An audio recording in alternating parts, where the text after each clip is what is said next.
नमस्कार, this is Ravinath, lecturer electrical from GPC Sirohi. अभी हम बात करेंगे starting of induction motor part 2 की। पार्ट 2 में हम बात करेंगे स्टार डेल्टा स्टार्टर और रोटर रेसिस्टेंस स्टार्टर की। तो सबसे पहले हम स्टार डेल्टा स्टार्टर का फिगर ड्रॉ कर लेते हैं। फिगर ड्रॉ करना बिल्कुल आसान है। सबसे पहले 3 फेज का बस ड्रॉ करना है।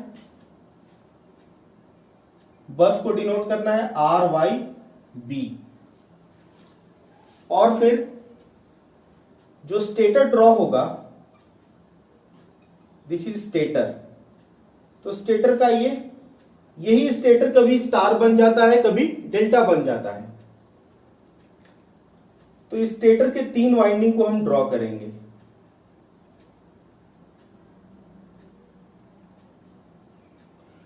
This is A1, this is B1, this is C1।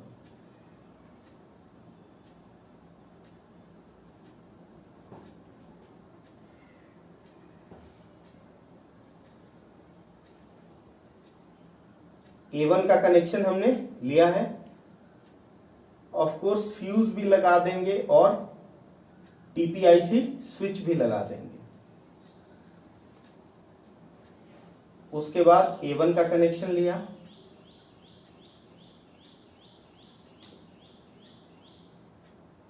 B1 का कनेक्शन लिया,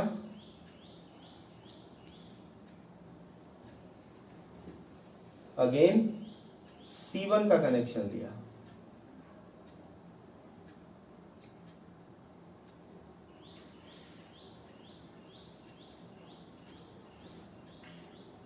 इसको ड्रॉ करना इंपॉर्टेंट है conventional exam point of view से और टॉपिक को क्लियरली समझने के लिए भी। A2, B2 और C2। अब हम बात करेंगे कि ये स्विच होगा स्टार डेल्टा को कन्वर्ट करने के लिए स्विच।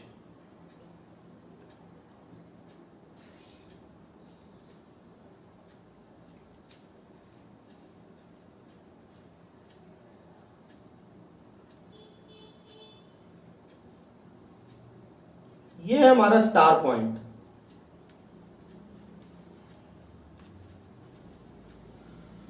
और जो स्विच है वो कुछ इस तरह का है। 2 वे स्विच है, 3 पोल 2 वे स्विच।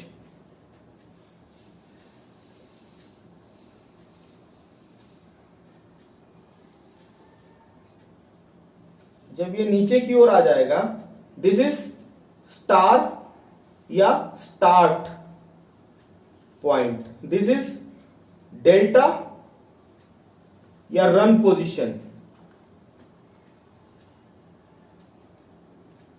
और ये स्टार या स्टार्ट पोजीशन। अब हम A2 को कनेक्ट करेंगे। तो A2 को कनेक्ट करेंगे डेल्टा बनाने के लिए।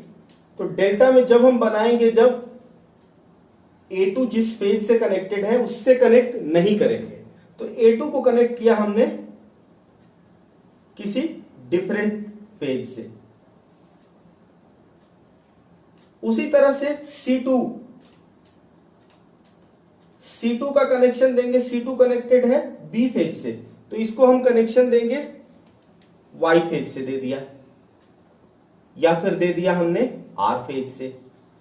अब बारी आई B2 की। तो B2 कनेक्टेड किससे था? इसको कनेक्ट कर दिया हमने B फेज से। B2 कनेक्टेड किससे है? B2 is connected to Y phase. तो Y फेज से कनेक्टेड है A2 हमारा, तो दिस फेज इज फ्री। अब इससे कनेक्ट कर दिया हमने B2। तो जब हम इसको स्टार्ट करेंगे, तो 2 वे स्विच को जब स्टार पॉइंट में करेंगे तो सारा A2, B2 और C2 शॉर्ट हो जाएगा और स्टार पॉइंट बन जाएगा।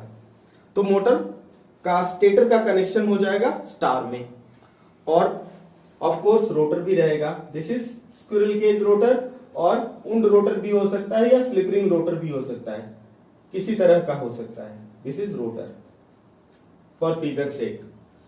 जब इसको हम डेल्टा पोजीशन में करेंगे, जब इनिशियल स्पीड अटेन हो जाएगा, मोटर स्टार्ट हो जाएगा, तब इसको जब डेल्टा में करेंगे तो डेल्टा में कनेक्ट होते ही ये क्लोज स्टेटर इसका क्लोज पैटर्न में, डेल्टा पैटर्न में कनेक्ट हो जाएगा। तो ये है figure of star delta starter. अब हम बात कर लेते हैं कि स्टार डेल्टा स्टार्टर में पहले हम जब स्टार में करते हैं तो करंट कैसे कम होता है उसकी बात कर लेते हैं।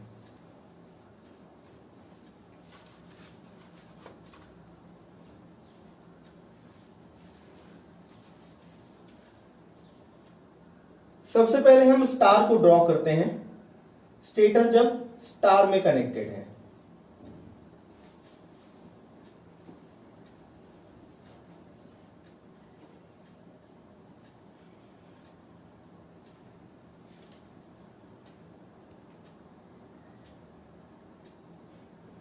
यहां पे स्टेटर कनेक्टेड है डेल्टा में।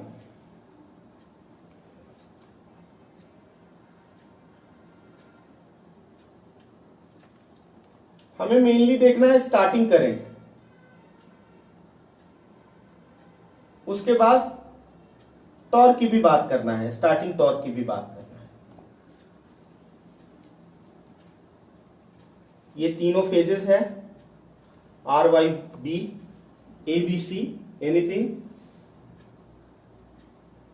ए B C, A B C. यहां पे वोल्टेज लाइन वोल्टेज है सपोज V, तो फेज वोल्टेज कितना होगा स्टार में? V/√3 होगा। ये है stator star connected during start, और delta connected stator delta connected during run. तो इसमें जो लाइन और फेज वोल्टेज दोनों ही V होगा, दोनों ही V होगा, फेज वोल्टेज भी V ही है। अब हम बात करते हैं स्टार्टिंग करंट की। तो I स्टार कितना होगा? I स्टार होगा, यदि हम इसके फेज की बात करें तो फेज करंट कितना होगा? V/√3, और एक फेज का इंपीडेंस है ZPH, तो अपॉन ZPH, V/√3 ZPH। और स्टार में लाइन करंट और फेज करंट दोनों स्टार में बराबर होता है, I स्टार फेज और लाइन बराबर होता है। तो ये फेज बोले या I स्टार लाइन बोले, बात बराबर है। अब हम बात करते हैं डेल्टा की। तो डेल्टा में I डेल्टा फेज करंट कितना होगा? I डेल्टा फेज करंट होगा V/I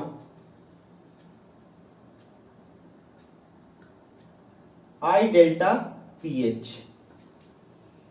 only P, ZPH। I delta line current, I delta line current कितना होगा? V/ZPH into √3। दोनों का रेशियो कितना होगा? I star during start, line लिख देते हैं, ये स्टार्ट का है, और I डेल्टा लाइन ये रन का करंट है। ये कितना होगा? दोनों को डिवाइड करेंगे, न्यूमरेटर है V/√3 ZPH, डिनोमिनेटर है V√3 upon ZPH। VZPH all cancel, ये हो जाएगा 1/3। तो इसका मतलब कि स्टार्टिंग करंट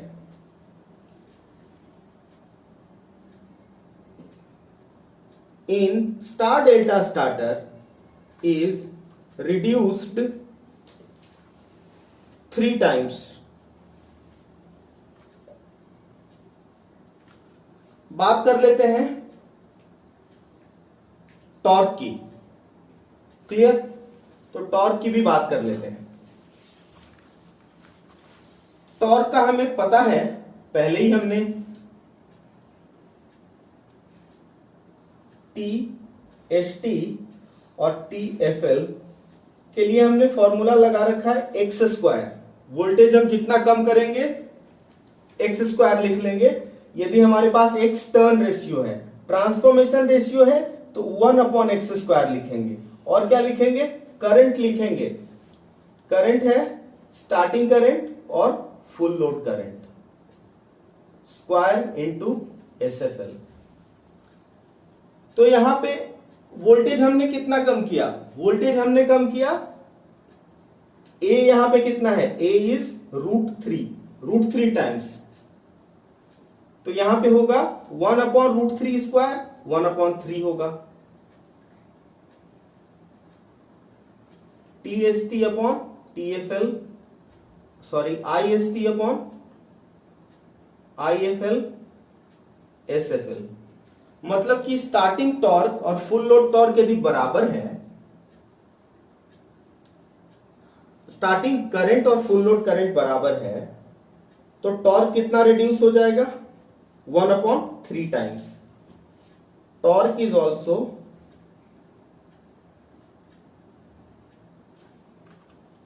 reduced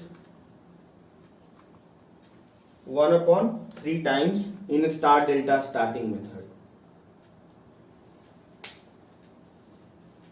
तो हमने देखा स्टार डेल्टा स्टार्टर को। अब हम देखते हैं rotor resistance starter.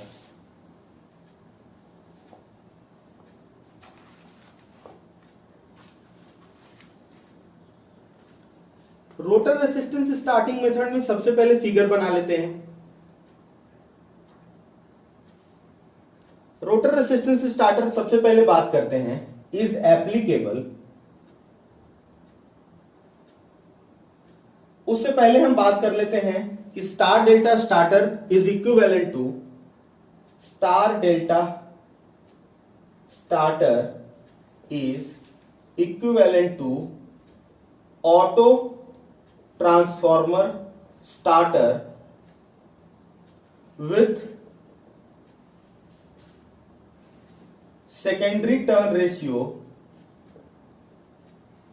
Equal to 1/√3। इसका क्या मतलब हुआ? इसका मतलब हुआ कि tapping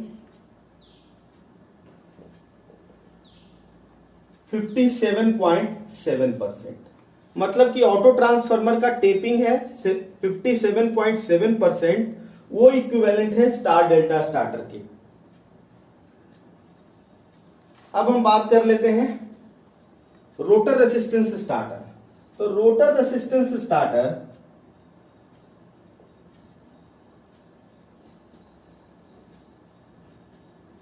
is applicable only for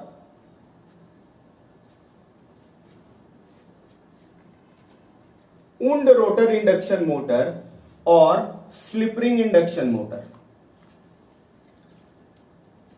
ये स्क्विरल केज इंडक्शन मोटर के लिए एप्लीकेबल नहीं है, क्योंकि स्क्विरल केज इंडक्शन मोटर में रोटर में हमारा कोई एक्सेस नहीं होता। वुंड रोटर और स्लिप रिंग इंडक्शन मोटर में जो 3 फेज वाइंडिंग है वो स्लिप रिंग पे बाहर एक्सेस उसका होता है। उसका डायग्राम किस तरह का होता है? Very fast diagram is very simple. ये 3 फेज है, 3 फेज का बस से कनेक्टेड है with all protection. 3 phase supply stator से कनेक्टेड है। रोटर भी इसका उंड होगा, तो रोटर भी 3 फेज के लिए उंड होगा। Rotor is also wound for 3 phase. Rotor का जो कनेक्शन आउटपुट है will be available at shaft, ये शाफ्ट पे अवेलेबल होगा। This is for second phase, phase A है, phase this is phase A, B, C, A dash, B dash, C dash. तो C dash is also available, C dash is also available at the slip ring.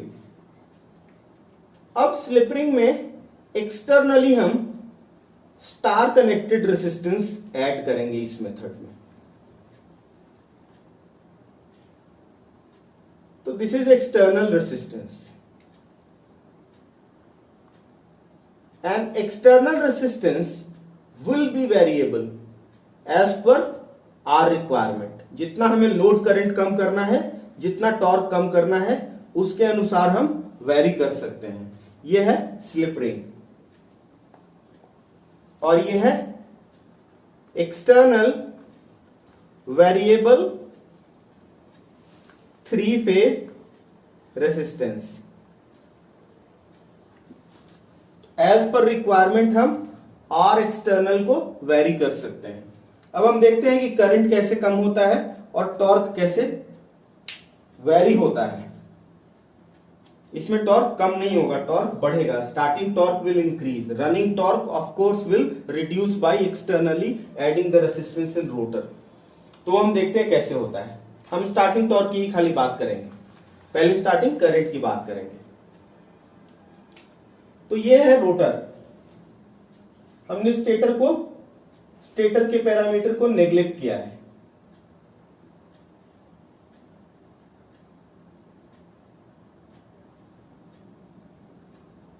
This is our rotor. ऐसा rotor होता है। Rotor में ये E2 है which is equal to V applied voltage, phase voltage के बराबर हमने माना है। और ये है हमारा X2 डैश। डैश का इंडिकेशन नहीं करते हैं यहां पे, dash is understood. E2 dash is also understood. This is R2 dash is understood. ये R2 है 1 minus S upon S। Starting time में S इज व्हाट 1, तो this R2 is what shorted. There is no R2 upon S, there is only R2 at the time of starting. R2 upon S नहीं है। Total rotor का resistance R2 upon S होता है। S यहां पे कितना है? Eight the time of starting S is 1, तो ये खाली R2 है।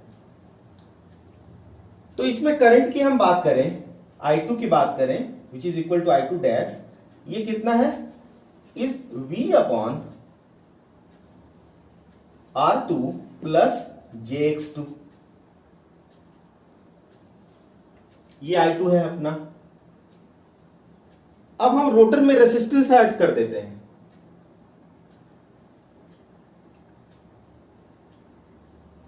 रोटर में external resistance is added RXT, और ये पहले से R2 है और ये X2 है। This is I2 dash. हम बात करते हैं जब एक्सटर्नल रेसिस्टेंस ऐड कर देते हैं तो डैश से इंडिकेट कर रहे हैं। और रोटर का जो फेज वोल्टेज है E2 वो वही का वही है V। तो अब करंट कितना होगा? I2 डैश कितना होगा? अब होगा V upon R2 plus R external. इसके मैग्नीट्यूड की बात करें तो ये मैग्नीट्यूड कितना होगा I2 का? V upon R2 square plus X2 square, इसका रूट होगा। इसका मैग्नीट्यूड कितना होगा? V upon R2 plus R external square plus X2 square, इसका रूट। तो इसका न्यूमरेटर तो बड़ा है ना, न्यूमरेटर बड़ा है, इसका मतलब कि I2 डैश क्या होगा? I2 डैश छोटा होगा। इसका मतलब यह है कि I2 is greater than I2 dash. मतलब रोटर में एक्सटर्नल रेसिस्टेंस ऐड करने से हमारा जो रोटर का करंट है या टोटल करंट है, मोटर जो करंट ड्रॉ करता है, starting current of induction motor, 3 phase induction motor is reduced. कैसे? By adding the external resistance in rotor circuit. अब हम इसके टॉर्क की भी बात कर लेते हैं। अब हम बात कर लेते हैं टॉर्क की। तो टॉर्क क्या हो जाएगा eight the time of starting? Torque होता है, टॉर्क का इक्वेशन हम जल्दी से लिख लेते हैं। के होता है कांस्टेंट, के होता है 3/ओमेगा s होता है, और E2 स्क्वायर यहां पे हम लिखेंगे v स्क्वायर, R2/s। R2 कितना है? R2 हमारे पास S1 है, तो ये हो गया square plus x2 square into R2।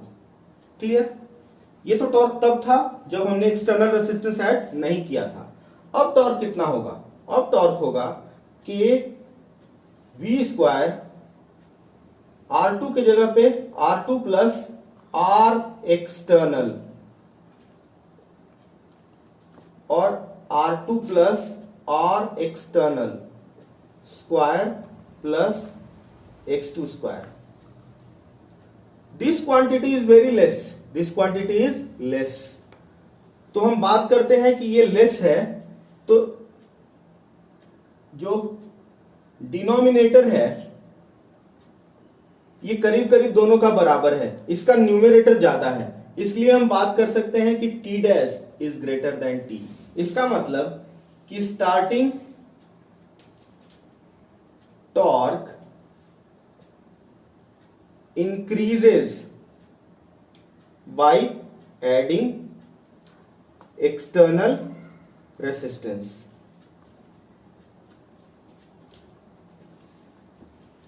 तो दोनों फायदा हुआ। At one hand starting current कम हो गया, on the other hand starting torque increase हो गया, विच इज जो कि हमारे लिए अच्छा है। अब हम बात कर लेते हैं मैक्सिमम स्टार्टिंग टॉर्क की। तो मैक्सिमम स्टार्टिंग टॉर्क का कंडीशन क्या है? मैक्सिमम स्टार्टिंग टॉर्क का कंडीशन है कि R2 should be equal to X2। तो यहां पे मैक्सिमम तो है नहीं, तो उसके लिए हम क्या करेंगे? R2 में ऐड करेंगे एक्सटर्नल रेसिस्टेंस। यदि हमें मैक्सिमम चाहिए तो maximum starting torque, for obtaining maximum starting torque TST max. TXT max के लिए कितना रेसिस्टेंस हम ऐड करें कि वो X2 के बराबर हो जाए? यदि हम इतना ऐड करेंगे तो TST मैक्स कितना मिलेगा? TST मैक्स कितना मिलेगा? ये मिलेगा हमें K V2 E2 तो V है, तो V स्क्वायर अपॉन यहां पे हो जाएगा 2x2 स्क्वायर, और यहां पे R2 तो x2 के बराबर है, जो कि इससे कैंसिल हो जाएगा, तो हमें ये मिलेगा मैक्सिमम स्टार्टिंग टॉर्क, ये मिलेगा। और एज पर आवर रिक्वायरमेंट हम R एक्सटर्नल को वेरी करा सकते हैं। मैक्सिमम टॉर्क हमें ये मिलेगा, लेकिन वेरी करा के हमें डिजायर्ड स्टार्टिंग टॉर्क ऑब्टेन कर सकते हैं। तो इस तरह से हमने स्टार्टिंग मेथड कवर किया। Thank you. आगे हम बात करेंगे इंडक्शन मोटर के कॉगिंग एंड क्रॉलिंग को।